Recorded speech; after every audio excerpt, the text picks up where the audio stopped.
they gave us this function. This stuff over here looks complicated. It's really simple in what it tells us. It just means that f and g are inverses of one another. A function, sorry, I should say this. Two functions are inverses of one another if you can plug one function into the other function and you get out the identity. You get out x. Okay? If you put f into g, you get out x. If you put g into f, you get out x. So if we need to find g of x, really all this is saying is find your inverse.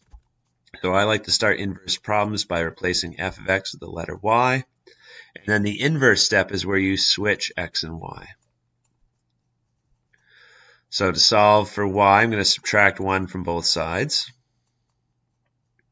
I want to get rid of that times 8, so I'm going to divide 8 from both sides.